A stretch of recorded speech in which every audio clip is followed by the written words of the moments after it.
Hello दोस्तों, कैसे हो आप। उम्मीद है कि आप लोग अच्छे होंगे। तो आज हम स्टार्ट करते हैं मैट्रिक्स का लेक्चर नंबर 2। लेक्चर नंबर 1 हम ऑलरेडी कर चुके हैं। तो आज जो हमारा होगा चैप्टर 3 मैट्रिक्स का लेक्चर नंबर 2।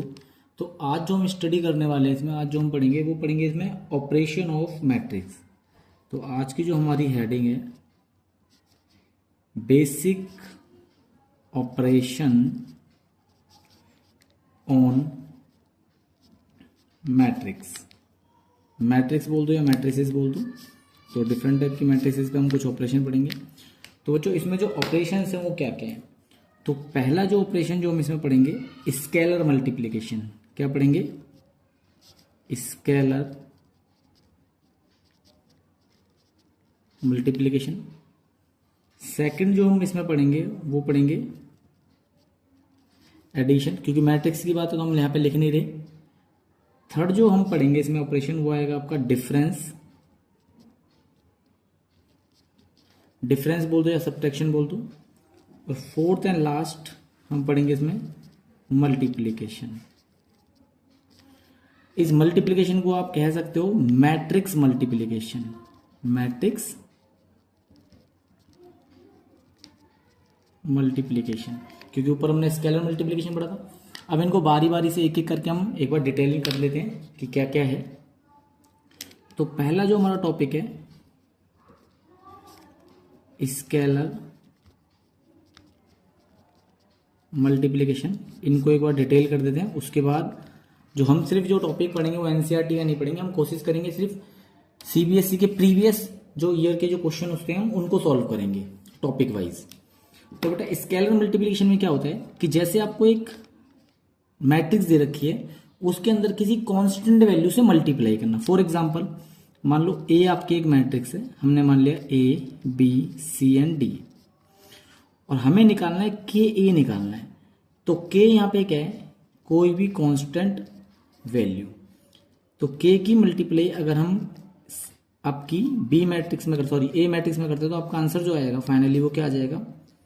के ए, के बी, के सी और के डी। ये आपके मैट्रिक्स मल्टीप्लिकेशन दिस वन। ठीक है, इसका एक एग्जांपल और कर लेते हैं। कैसे? मान लो कि एग्जांपल पकड़ लिया हमने इसका। मान लीजिए आपने एक मैट्रिक्स लिख ली यहाँ पे 2 3 4 एंड -1। आपको निकालना है 5a। क्या निकालना है? 5a। तो 5 की मल्टीप्लाई आपको ए मैट्रिक्स के अंदर करनी है। और क्या करना है हमें? इस नंबर की मल्टीप्लाई मैट्रिक्स के जितने भी एलिमेंट्स हैं सबके साथ हमें करनी होती है। ठीक है, तो करो। तो आपका कितना आ जाएगा? ये 10 15 20 एंड -5। ये आपकी हो गई बच्चों क्या? स्केलर मल्टीप्लिकेशन हो गई।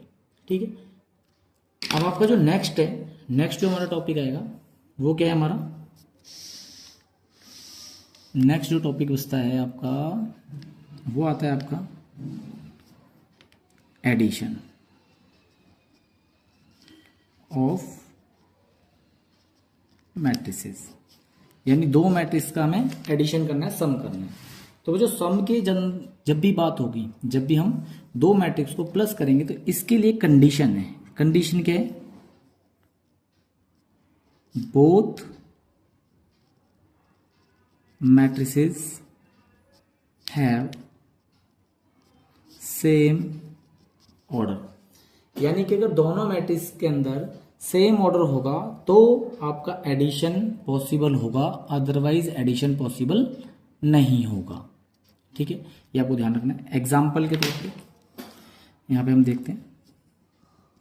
एग्जाम्पल नंबर 1, मान लीजिए आपकी एक मैट्रिक्स है 2 3 4 1 2 1, और एक मैट्रिक्स आपकी बी 1 0 0 0 1 2।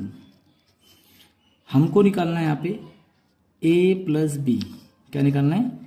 ए प्लस बी। और जब भी एलिमेंट हम देखेंगे, जैसे यहाँ पे आप देखोगे ये आपके है 2 क्रॉस 3, ये भी आपकी है 2 क्रॉस 3, तो यहाँ पे मैट्रिक्स की जो ऑर्डर है वो सेम है, तो यहाँ पे एडिशन पॉसिबल है। और जब भी एडिशन करोगे तो आप देखोगे कि रिस्पेक्टिव एलिमेंट का सम जो रिस्पेक्टिव एलिमेंट के साथ करना है, यानी कि 2 का ये पहला एलिमेंट है तो यहाँ पे पहले एलिमेंट कौन सा 1, तो 2 के साथ 1 ऐड होगा, 3 के साथ 0 ऐड होगा, 4 के साथ 0 ऐड होगा। इस तरीके से आपका चलेगा, यानी हमारा a प्लस बी कितना आ जाएगा 3 3 4 1 3 और 1 और 2 3 अगेन। और न्यू मैट्रिक्स के ऑर्डर भी वही आएंगे जो पुरानी वाली मैट्रिक्स, यानी 2 क्रॉस 3। ये आपका हो गया एडिशन। अब जो हमारा थर्ड टॉपिक है वो है आपका सब्ट्रैक्शन या फिर डिफरेंस। Difference of matrices. अब डिफरेंस ऑफ मैट्रिक्स के लिए भी खास बात क्या है, both matrices have same order. दोनों मैट्रिक्स के जो ऑर्डर है वो सेम होने चाहिए, तभी आपकी मल्टीप्लिकेशन पॉसिबल होगी, मल्टीप्लिकेशन सॉरी सब्ट्रैक्शन सॉरी या फिर डिफरेंस। अब देखो बच्चों ये कैसे होगा आपका डिफरेंस। मान लो हमने एक मैट्रिक्स ले ली 1 2 3 0 1 2 -1 4 3। एक बी मैट्रिक्स ले ली हमने 1 2 3 1 4 5 5 6 7। ठीक है, हमें यहाँ पे निकालनी है a minus B. a minus B, ये सवाल अभी और भी आएंगे, अभी तो सिर्फ एग्जाम्पल के पॉइंट ऑफ व्यू से समझा रहा हूँ आपको। तो कैसे निकलेगा देखो, 1 में से 1 गया 0, 2 में से 2 गया 0, 3 में से 3 गया 0, 0 में से 1 गया -1, 1 में से -4 गया तो माइनस का 3, 2 में से 5 गया -3, -1 और -5 तो माइनस का 6, 4 - 6 तो माइनस का 2, 3 - 7 तो माइनस का 4। ठीक है, आई होप आपको एडिशन सब्ट्रैक्शन समझ में आया होगा। अब जो बात करेंगे वो हम करेंगे किसकी, मैट्रिक्स मल्टीप्लिकेशन की बात करेंगे अब जो बात होगी। ठीक है, चलिए मैट्रिक्स मल्टीप्लिकेशन की बात करते हैं।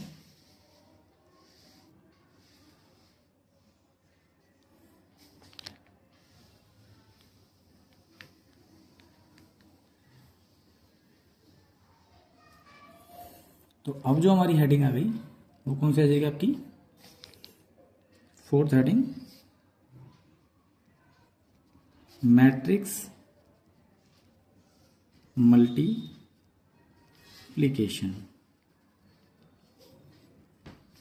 मैट्रिक्स मल्टीप्लिकेशन के लिए खास पॉइंट क्या है, क्या खास बात है, तो आपको ध्यान रखना है। इसको मैं आपको एक मैथमेटिकल पॉइंट ऑफ व्यू से बता रहा हूँ। मान लीजिए आपकी एक मैट्रिक्स है A जिसके ऑर्डर है m क्रॉस n, एक मैट्रिक्स है B जिसके ऑर्डर है P cross Q। Okay right, अब आपको करना है ए बी आपको फाइंड करनी है। तो यहाँ पे कंडीशन क्या है, कंडीशन क्या है कि आपका column of matrix 1 is equal to rows of matrix 2, यानी कि पहली मैट्रिक्स के कॉलम और सेकंड मैट्रिक्स के रो वो सेम होने चाहिए। अब इन शॉर्ट अगर हम बात करें, इन शॉर्टकट में बात करें, यानी कि n बराबर होना चाहिए p का, होना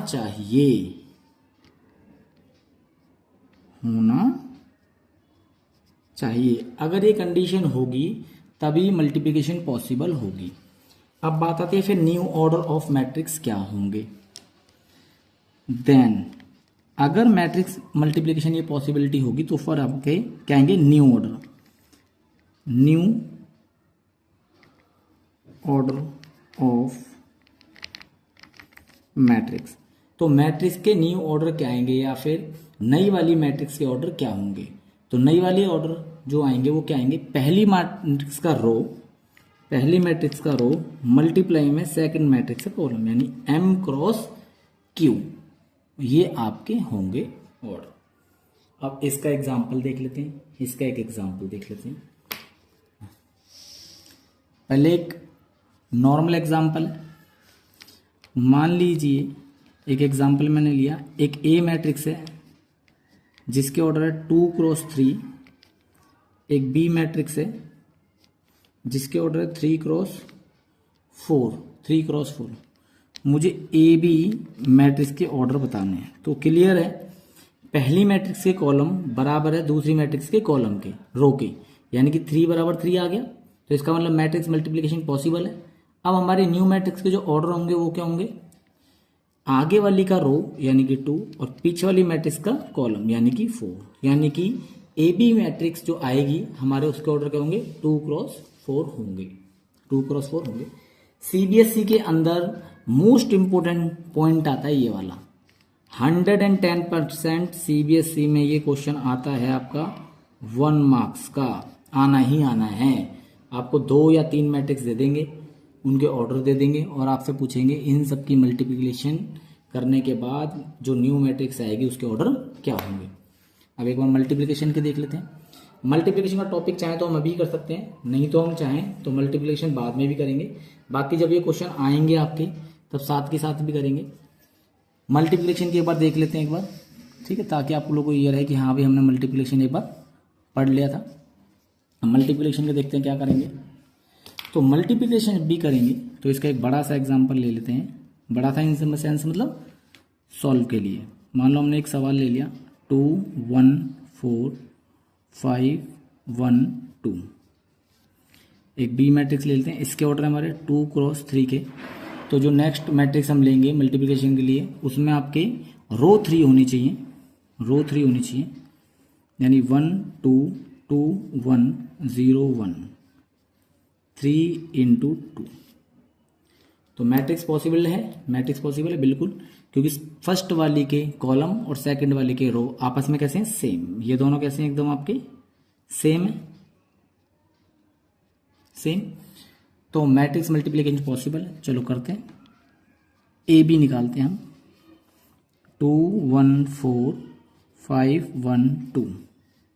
बी लिखते हैं 1 2 2 1 0 1। जब भी आप मल्टीप्लिकेशन करोगे तो आपको ध्यान रखना है बच्चों, क्या रो वाइज जाना है और कॉलम वाइज आना है, टेक्निक होती है।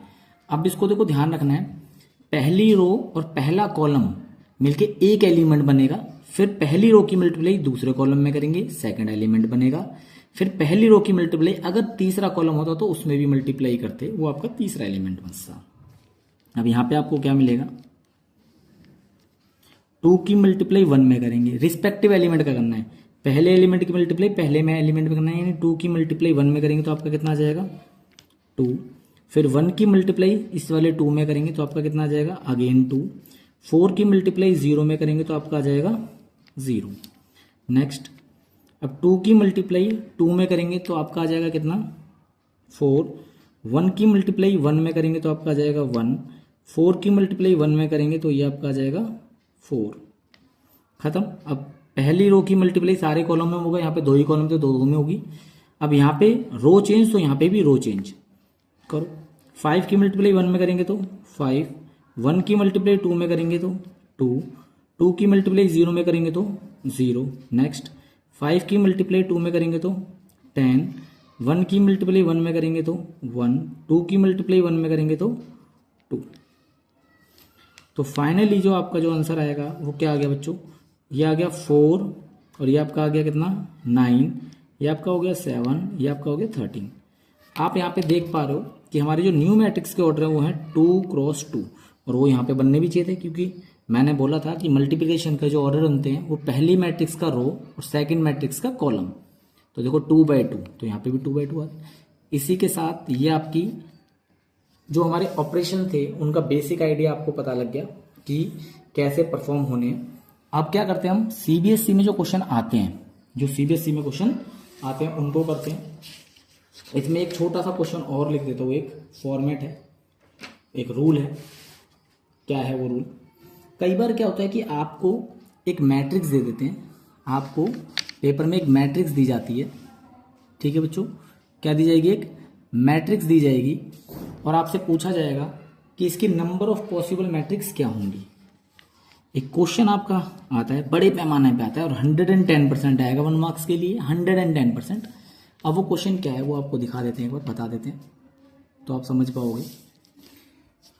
क्वेश्चन की स्टेटमेंट लिख देते हैं पहले। इसमें क्या होगा, आपसे पूछा जाएगा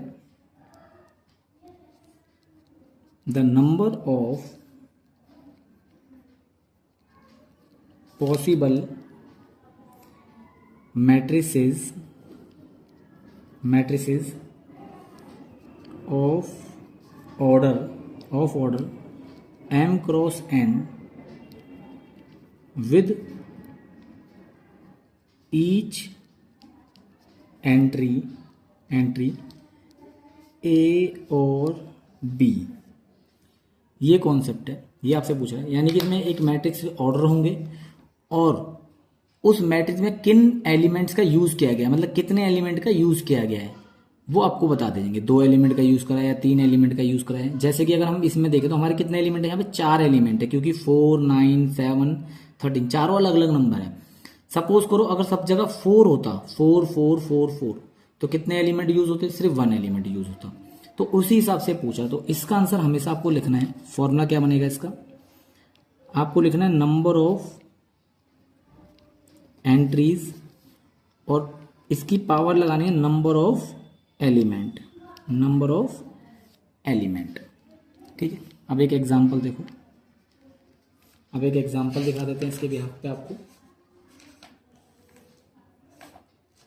चलो यहां लिखा है right the number of all possible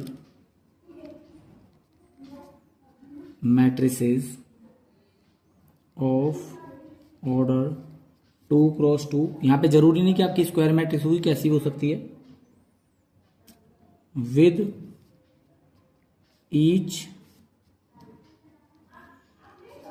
entries 1, 2 और 3। तो यहाँ पे आप देख पा रहे हो जैसे हमारे पास पेज की कमी है तो मेरे को यहीं पे कंप्लीट करना है। तो देखो इसका आंसर क्या होगा। फॉर्मूला क्या था हमारा? Number of entries. यहाँ पे एंट्रीज कितनी है, कितनी चीजों का इस्तेमाल हो रहा है? 1, 2, 3, 1, 2 एंड 3। नंबर ऑफ एलिमेंट कितने हैं? ऑर्डरों को अगर आपस में मल्टीप्लाई करते हैं तो क्या आ जाती है हमारी?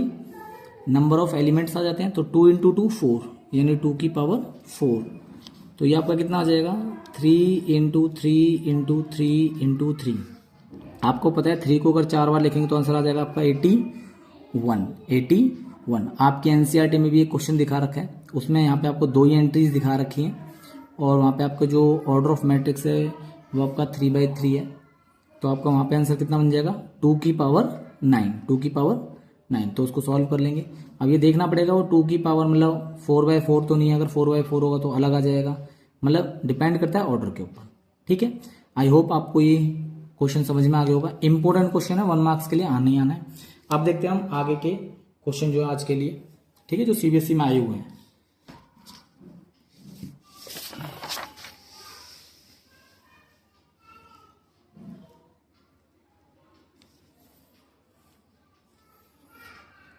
चलो आज का जो पहला क्वेश्चन जो आपके सामने आ रहा है, आज का जो पहला क्वेश्चन आने वाला है, मतलब जो सीबीएसई बोर्ड में आए हुए हैं, वो क्या है? क्वेश्चन नंबर 1, इसमें लिखा है if a matrix of order 3 × 4 and B is a matrix of order 4 × 3, find the order of AB matrix. AB matrix के आपको ऑर्डर बताने हैं। तो हमने सीधे सीधा देख लिया था अभी क्या, ए एक मैट्रिक्स है जिसके ऑर्डर है 3x4, बी एक मैट्रिक्स है जिसके ऑर्डर हमारे कितने हैं 4x3। तो ए बी मैट्रिक्स के जो ऑर्डर बन के आएंगे वो आपको बताया था मल्टीप्लिकेशन, क्योंकि इसने पूछा है तो मल्टीप्लिकेशन पॉसिबल होगी, तो आपको ये चेक नहीं करना कि मल्टीप्लिकेशन पॉसिबल है या नहीं है, आपको सीधा आंसर लिखना है। तो हमने आंसर क्या बताया था, पहली मैट्रिक्स का रो और दूसरी मैट्रिक्स का कॉलम, यानी पहली मैट्रिक्स का रो है 3 और दूसरी मैट्रिक्स का कॉलम कितना है 3, तो आपकी जो न्यू मैट्रिक्स आएगी वो आएगी 3x3 की। ये आपका आंसर हो गया। आपको ऐसे भी लिख के दिखाने की नहीं है, आपको सीधा लिखना है order of A B is equal to 3x3, that's it, this is your answer. I hope आपको ये समझ में आया होगा। एक और क्वेश्चन देखते हैं, ये आपका 2011 में क्वेश्चन आया है, ये वाला आपका आया है 2010 में, सीबीएसई क्वेश्चन दिल्ली में। अब देखते हैं next question, question number 2। Question number 2 में आपसे बोला है कि if a matrix has 5 elements, कि किसी मैट्रिक्स में 5 एलिमेंट हैं, आपको लिखने हैं right all possible orders it can have. आपको इस मैट्रिक्स के सारे पॉसिबल ऑर्डर लिखने हैं। तो देखो बच्चों क्या करना है आपको, इसमें कुछ भी ज्यादा कुछ खास नहीं है, बहुत इजी क्वेश्चन है। आपको देखना है कि 5 किस किस के टेबल में आता है, आपको सारे लिखने हैं। तो आप लिखोगे यहां पे पॉसिबल ऑर्डर क्या आएंगे 1 into 5, 1 into 5, और किसके में आता है 5 into 1, बस, क्योंकि 5 आपका कैसा नंबर है, प्राइम नंबर, तो इन दो में ही आएगा, तो बस डेट्स इट, आंसर हो गया हमारा खत्म। हमारे दो ही पॉसिबल ऑर्डर हैं, एक 1x5, एक 5x1। अब चलते हैं हम नेक्स्ट क्वेश्चन की ओर, यानी क्वेश्चन नंबर 3 के लिए मूव करते हैं। क्वेश्चन नंबर आपको 3 में एक मैट्रिक्स कंस्ट्रक्ट करनी है। ये वाला जो क्वेश्चन है ये आपका 2011 में आया है। अब हम देखते हैं क्वेश्चन नंबर 3, इसमें लिखा है 4 a 2x2 मैट्रिक्स ए, जिसको हम आई जे के रिलेशन से दिखा रहे हैं, whose elements are given by, इसके एलिमेंट को दिखाया जाता है, रिलेशन दिखा रखा है आई जे इक्वल टू आई जे। इसमें हमें जो वैल्यू निकालने हैं वो निकालने हैं राइट वैल्यू ऑफ A12, हमें इसमें यहाँ पे ये वाली वैल्यू फाइंड आउट करनी है। अब हालांकि ये क्वेश्चन बहुत आसान है, मैं चाहूँ तो इसे यहीं कंप्लीट कर सकता हूँ, लेकिन इसमें मैं आपको एक चीज़ और बताऊंगा जो कि आपके काम आएगी पेपर में 3 मार्क्स के क्वेश्चन के लिए। देखो ऐसा जब भी क्वेश्चन आए 1 मार्क्स के अकॉर्डिंग बता दूंगा डायरेक्ट क्या करना है, पहले से एक्सप्लेनेशन देख लो। इसमें क्या होगा, सबसे पहले जब भी मैट्रिक्स कंस्ट्रक्ट करने के लिए बोलते हैं, जैसे ही तो इसमें सिर्फ एक एलिमेंट पूछा है, कई बार क्या है वो 2x2 की कंप्लीट मैट्रिक्स पूछेगा कि 2x2 की मैट्रिक्स क्या होगी, कंस्ट्रक्ट करो। तो हमेशा यहाँ पे लिखना है लेट, एक मैट्रिक्स जो हम लेट कर लेंगे, हमें पता है पहले एलिमेंट को बोलते हैं हम A11, दूसरे एलिमेंट को A12, उसके बाद 21 एंड 22, आगे वाला नंबर आई होता है, पीछे वाला जे होता है, तो उसी से आप निकालोगे। मान लो अगर हमें A11 निकालना है तो आई की वैल्यू 1, जे की वैल्यू 1, तो मेरा आंसर आ गया 1। A12 आई की वैल्यू 1, जे की वैल्यू 2, तो फाइनल मेरा आंसर आ गया 1/2। अब निकालना है 21, तो आई की वैल्यू 2, जे की वैल्यू 1 यानी कि 2, फिर 2, तो 2/2 कट के आ जाएगा आपका 1। तो हैंस रिक्वायर्ड मैट्रिक्स जो ए आपकी आई वो क्या आई बच्चों, आपकी 1, 1/2, फिर 2 और 1, ये आपकी हो गई मैट्रिक्स कंस्ट्रक्ट। 2 मार्क्स का क्वेश्चन आ सकता है अगर 2/2 की मैट्रिक्स कंस्ट्रक्ट करवाएगा। 3/3 की आएगी तो 3 मार्क्स का आ सकता है। अब इसने हमसे क्या पूछा था 1 2, तो 1 2 हमारा कितना आ गया 1/2। ठीक है। अगर ये 1 2 पूछो तो हमें ये सारे एलिमेंट निकालने की जरूरत नहीं थी। इस रिलेशन के अंदर हम i की वैल्यू 1 और j की वैल्यू 2 पुट कर देंगे यहाँ पे और हमारा आंसर आ जाता 1 मार्क्स के अकॉर्डिंग।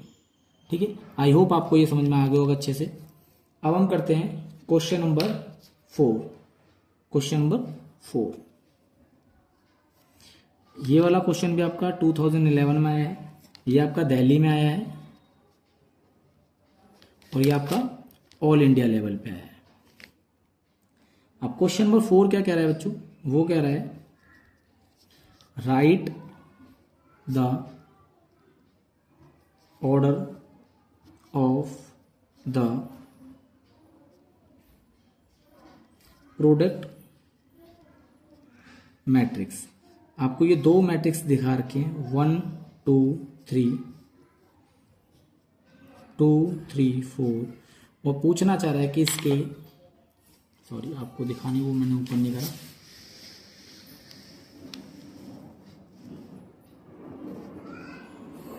कि इसके ऑर्डर क्या होंगे।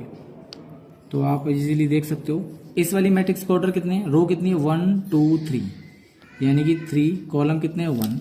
इस वाली में रो कितने हैं 1, कॉलम कितने हैं 3।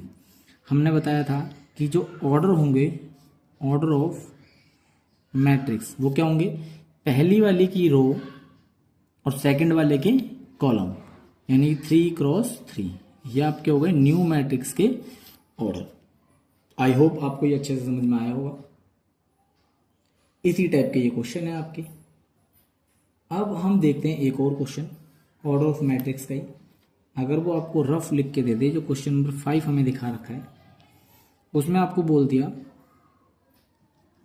ऑर्डर ऑफ ए आपको दिखा रखा है 3 क्रॉस 2, ऑर्डर ऑफ बी आपको दिखा दिया 2 क्रॉस 4। वो आपसे पूछना चाह रहे हैं find order of A B matrix के ऑर्डर पूछना चाह रहे हैं। तो आपको पता ही है, बहुत इजी। तो आप लिखोगे order of matrix A B is equal to पहली वाली का रो, दूसरी वाली का कॉलम, यानी 3 × 4। यही आपका आंसर है। आई होप आपको ये अच्छे से समझ में आ गया होगा। अगर ये पेपर में आपसे पूछे जाएंगे तो आप इजीली इनको कर पाओगे आराम से। अब चलते हैं हम आपके आज के क्वेश्चन के लिए दूसरे पॉइंट पे। कुछ क्वेश्चन और करते हैं हम आपके यहाँ पे भी।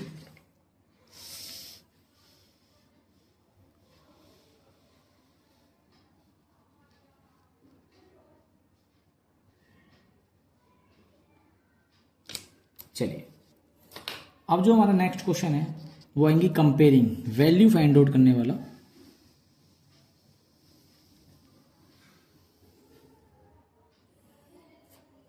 उम्मीद है आपको ये समझ में आ रहे होंगे। अब जो हमारा नेक्स्ट क्वेश्चन जो है क्वेश्चन नंबर 6, इसमें आपसे बोला जा रहा है find the value of x. हमें यहाँ पे x की वैल्यू निकालनी है और आपको दो मैट्रिसेस दिखा रखी हैं 2x - y 5, फिर 3y, दूसरी साइड में आपको दिखा रखा है 6 5 3 - 2। इसे बोलते हैं कंडीशन ऑफ इक्वालिटी। जब भी दो मैट्रिसेस आपको दिखा रखे हो और दोनों इक्वल में हो तो आपकी रिस्पेक्टिव एलिमेंट की कंपेयरिंग रिस्पेक्टिव एलिमेंट से हो जाएगी। यानी कि अगर मैं यहाँ पे इन दोनों को कंपेयरिंग करें, कंपेयरिंग बोथ मैट्रिसेस, तो हमारी पहली कंडीशन बनेगी 2x - y = 6 equation 1 and second is equal to y = -2 equation number 2। इनको करने की कंपेयरिंग नहीं है क्योंकि 3 3 के बराबर है, ये 5 5 के बराबर है। क्योंकि हमें x की वैल्यू निकालनी है तो हम सिर्फ वेरिएबल को कंपेयरिंग करेंगे, वेरिएबल एलिमेंट को। y की वैल्यू -2 आ गई, लेकिन इन्होंने हमसे जो वैल्यू किसकी पूछी है x की। तो आप क्या करोगे, y की वैल्यू को इक्वेशन नंबर 1 में पुट कर देंगे। तो यहाँ पे लिखेंगे put value of y in equation 1। ये आपका 2 मार्क्स का क्वेश्चन है, 1 और 2 का। अगर 2 मार्क्स का हो तो इतना लिखने की जरूरत नहीं है, आप डायरेक्ट वैल्यू पुट कर सकते हैं। तो आपका जाएगा 2x - और -2 = 6 तो 2x ये आपका प्लस हो जाएगा, इधर आके हो जाएगा माइनस, तो 6 माइनस 2 यानी x इक्वल टू 4/2, तो x इज वॉट 2। तो x की वैल्यू हमारी कितनी आ गई 2 आ गई। आई होप आपको ये अच्छे से समझ में आया होगा।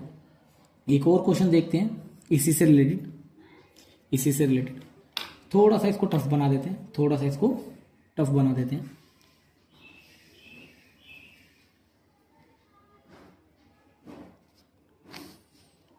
क्वेश्चन नंबर 7 क्या कहना चाह रहा है, इसमें आपको दो चीज़ एक साथ सीखनी है, कंपेयरिंग और मल्टीप्लिकेशन। ये दिखा रखा है एक मैट्रिक्स ए और एक आपकी है मैट्रिक्स बी।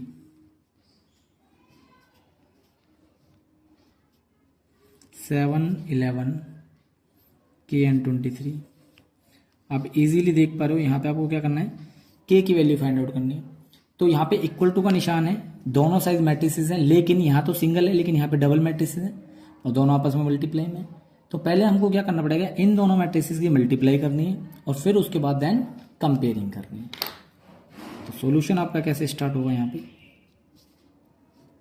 1 2 3 4 3 1 2 5। आप चाहो तो इसे इक्वल टू में लेके कर सकते हो, चाहो तो पहले ही मल्टीप्लाई कर सकते हैं। चलो करो, रो वाइज जाना है, कॉलम वाइज आना है। 1 की मल्टीप्लाई 3 में करेंगे तो आपका 3 आएगा, 2 की मल्टीप्लाई 2 में करेंगे तो देन 4, 1 की मल्टीप्लाई 1 में तो 1, 2 की मल्टीप्लाई 5 में तो 10। अब 3 की मल्टीप्लाई किस में करेंगे, सॉरी बच्चों, अब सेकंड रो की बारी आ गई। तो सेकंड रो की मल्टीप्लाई पहले कॉलम 1 में करेंगे, फिर सेकंड रो की मल्टीप्लाई कॉलम नंबर 2 में करेंगे। तो 3 की मल्टीप्लाई 3 में करेंगे तो 9, 4 की मल्टीप्लाई 2 में करेंगे तो 8, 3 की मल्टीप्लाई 1 में करेंगे तो 3, 4 की मल्टीप्लाई 5 में करेंगे तो 20। 7 11 के और 23, तो ये आपका आ गया 7 11, ये 17 देन 23, 7 11 के 23 आपको इजीली दिख रहा है। अगर हम इनकी कंपेयरिंग करें, कंपेयरिंग बोथ, तो k इज वॉट 17, यही आपका आंसर है। आई होप आपको ये अच्छे से समझ में आया होगा, क्योंकि हम प्रीवियस ईयर क्वेश्चन करें तो इसमें थोड़ी स्पीड हमें रखनी पड़ेगी। और ये वाला जो क्वेश्चन आपका आया हुआ है, ये आपका आया हुआ है 2010 में आया हुआ है ये। अब एक क्वेश्चन कर लेते हैं, बहुत जबरदस्त क्वेश्चन है।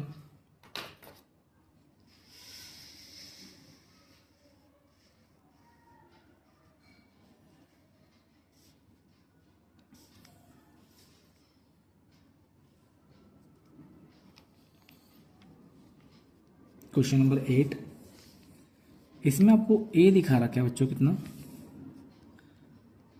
Cos alpha minus sine alpha,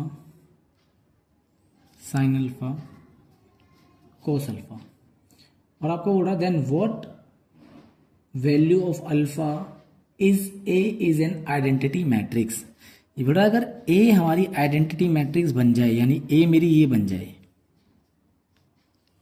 इसको हमें इसमें कन्वर्ट करना है, तो बताओ अल्फा की वैल्यू क्या होगी, अल्फा की वैल्यू क्या होगी। तो हमें क्लियरली दिख रहा है हमें साइन की वैल्यू 0 चाहिए, और आपको इजीली पता है कि अगर मैं सॉल्यूशन करके दिखाऊँ आपको और डायरेक्ट भी बताऊंगा फिर आपको, तो cos alpha minus sine alpha and cos alpha, अगर मैं इनको इक्वेट में रख दूं तो हम कंपेयरिंग करेंगे, cos alpha is equal to 1 और sine alpha is equal to 0। अब आप देखो कॉस की वैल्यू कहाँ पे 1 होती है, तो हमें पता है कॉस की वैल्यू कहाँ पे 1 होती है 90 पे। कॉस से कॉस कट गया तो alpha is what 90, alpha is what, oh sorry, cos की वैल्यू 1 कहाँ पे होती है 0 पे होती है, किस पे होती है 0 पे, सॉरी। अल्फा की वैल्यू कितनी आ गई 0। या तो आप यहां से निकाल लो या फिर यहां से भी निकाल सकते हो कि साइन की वैल्यू 0 कहां पे होती है, तो हमें अच्छे से पता है साइन की वैल्यू जीरो कहाँ पे मिलती है, साइन जीरो पे, साइन जीरो पे। तो आपकी साइन से साइन कटेगा तो आपको कितना मिलेगा, ये अल्फा की वैल्यू 0, ठीक है। अल्फा की वैल्यू मतलब कॉस की वैल्यू 1 कहाँ पे होती है, 0 पे, ठीक है। आपने 10th क्लास में पढ़ा होगा ट्रिग्नोमेट्रिक वाले चैप्टर में। और साइन की वैल्यू 0 कहाँ पे होती है, साइन 0 की वैल्यू 0 पे ही होती है। और कॉस की वैल्यू 1 कहाँ पे होती है, 0 एंगल पे। तो आप चाहे इससे निकाल लो या इससे निकाल दो।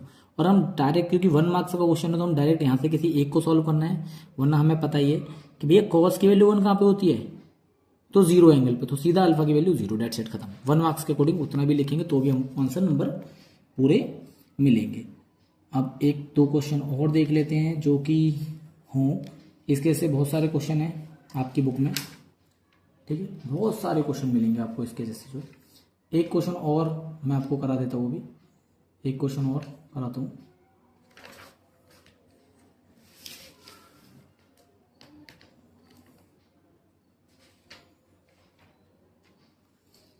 कई बार क्या होता है कि आपको एक मैट्रिक्स दे देते हैं, वो क्या होता है, एक मैट्रिक्स देते हैं और उसमें आपको अल्फा और बीटा की वैल्यू पूछता है, वो अल्फा बीटा करो सॉरी एक्स प्लस वाई की वैल्यू आपको पूछता है। जैसे कि आपको एक मैट्रिक्स दे दी 2x plus 1 0 2y y square plus 1, इसके इक्वल में एक वैल्यू दिखा रखी है आपको x प्लस 3 0 10 26। अब अगर यहाँ पे सॉल्व किया जाए, क्या किया जाए, इसको सॉल्व किया जाए कंपेयरिंग, तो 2x plus 1 is equal to x plus 3, तो ये x इधर आएगा तो ये माइनस हो जाएगा और यहाँ पे ही जाएगा तो माइनस, यानी x की वैल्यू आ गई आपकी 2 और 2y की वैल्यू आपकी 10, तो y की वैल्यू कितनी आएगी आपकी 10/2, कट करेंगे तो कितनी आ जाएगी 5। अब बच्चा क्या करता है, बच्चों जल्दबाजी में सिर्फ यहीं पे आंसर छोड़ देता है, लेकिन उसने जो आपसे पूछा है वो पूछा है फाइंड x प्लस वाई, और आपने x और y की इंडिविजुअली वैल्यू निकाली है, x प्लस वाई नहीं निकाला। अगर ये 1 मार्क्स का क्वेश्चन है तो यहाँ तक आपको कुछ भी नहीं मिलेगा। 2 मार्क्स के क्वेश्चन में भले ही आपको वहां पे 1 मार्क्स मिल जाएगा, तो यहाँ पे ध्यान रखना। तो ये आपको फाइनल आंसर जो होगा, जो आपका फाइनल आंसर जो है वो क्या होगा, x plus y, x plus y यानी x की वैल्यू 2 y की वैल्यू 5, यानी आपका फाइनल आंसर कितना आ गया 7। फाइनल आंसर आपका कितना है 7। तो आई होप आपको ये समझ में आए होंगे। आज के क्वेश्चन जो है, ये सारे क्वेश्चन आपके सीबीएसई में आ रखे हैं। और ये वाला क्वेश्चन आपको बता देता हूँ कब आया हुआ है। ये वाला क्वेश्चन आपका कंपार्टमेंट में आया हुआ है 2012, कंपार्टमेंट का क्वेश्चन है, बहुत इंपॉर्टेंट क्वेश्चन है ये आपके। आई होप आपको ये क्वेश्चन समझ में आए होंगे और आज की क्लास आपको अच्छी लगी होगी। अगर आपको क्लास अच्छी लगी हो तो वीडियो को लाइक शेयर एंड कमेंट जरूर करें, और अगर आप न्यू हैं तो चैनल को सब्सक्राइब करें। ओके, नेक्स्ट वीडियो लेक्चर में मिलेंगे हम नेक्स्ट टॉपिक के साथ और अच्छे दूसरे से इंपॉर्टेंट क्वेश्चनों के साथ, ठीक है, जो कि आपके सीबीएसई में आते हैं। Okay bye, thanks for watching video.